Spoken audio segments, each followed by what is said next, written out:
Në Prishtina Mall ka nisur edicioni i dytë i Expo Real Kosova 2026, ngjarja më e madhe e kushtuar sektorit të ndërtimtarisë dhe patundshmërisë në vend. Gjatë 3 ditëve nga 24 deri më 26 korrekt, ekspozita do të mbledh kompani, investitorë dhe ekspertë të fushës, të cilët do të prezantojnë risitë më të fundit dhe do të diskutojnë për zhvillimin e këtij sektori. Hapja u shoqërua dhe me një panel diskutimi me përfaqësues të institucioneve dhe biznesit, ku trajtuan sfidat dhe mundësitë e tregut të ndërtimit në Kosovë. Kompanitë e ndërtimit në Kosovë kanë jashtëzakonisht sfida të mëdha, duke nisur nga mungesa fuqisë punëtore, të cilët çdo pagat janë në rritje e sipër, mirë po kemi mungesë të mjeshtër profesionistë dhe gjithashtu janë procedurat administrative, morrja e kushte ndërtimore, leje ndërtimore, peqimet, shpesh zgjaten më shumë se sa janë planifikuara dhe dallojnë nga komuna në komunë. Domethënë kompanitë e ndërtimit gjithherë nuk mund të marrin një bazë të orientimin, me bë krahasimin Prishtinën me Prizrenën në operativ. Një tjetër sfidë është edhe rritja e kostos së materialeve ndërtimore, domethënë edhe siç e thash edhe më lart pagat e punëtorëve, rritja e pajustifikueshme e pronave në Kosovë, e cila në kohëve të fundit janë rrit çmimet, janë jashtëzakonisht larta, duke pas parasysh që janë pajustifikueshme, siç e thash më herët. Po ashtu edhe një sfidë tjetër që mbetet është edhe çështja në financim, sidomos në projekte të mëdha, si dhe nevoja për më shumë siguri juridike, stabilitet në politika të cilat ndikojnë në sektor. Në mesin e panelistëve ishte edhe krenar Batusha, i cili foli për zhvillimet në sektorin e ndërtimtarisë, çmimet në tregun e Kosovës dhe sfidat me të cilat përballen investitorët dhe qytetarët. Na jetojmë këtu,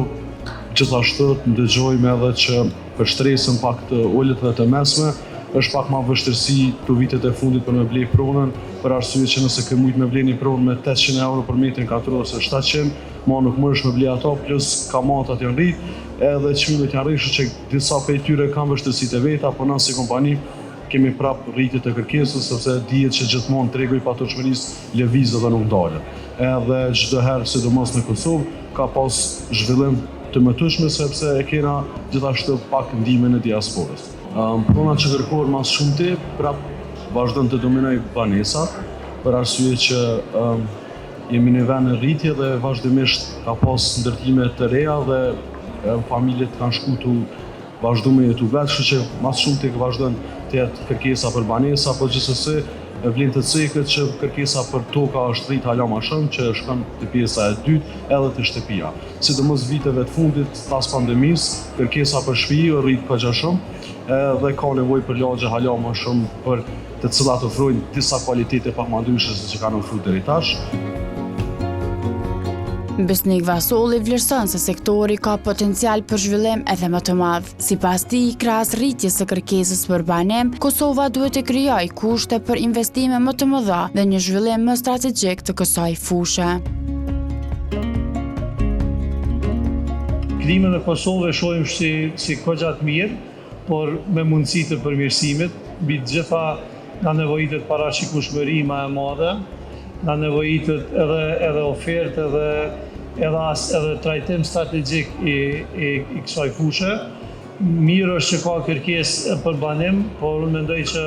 zhvillimi i real estate në Kosovë mund të bëhet edhe në fusha tjera,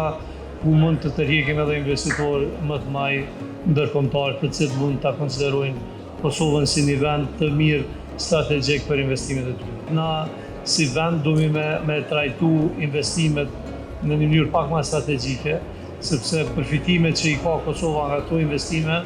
janë të shumë fishta, jo vetëm investimi aktual në atë vend, po edhe investime tjera që vinë me to, përpos që krijohet një imazh i mirë i Kosovës si një vend ku investitorët janë të mirë se ardhur, ato kanë shtojnë edhe vlerë, qoftë të siguria me energji, të cilën e kemi tepër të nevojshme, qoftë edhe tërheqja e investitorëve tjerë në fusha përcjellëse që vijnë. Organizatorët synojnë që kjo ngjarje të shërbejë si një platformë për bashkëpunim, investime dhe shkëmbim të ideve, duke kontribuar në zhvillimin e mëtejshëm të sektorit të ndërtimtarisë dhe pantulshmërisë në Kosovë.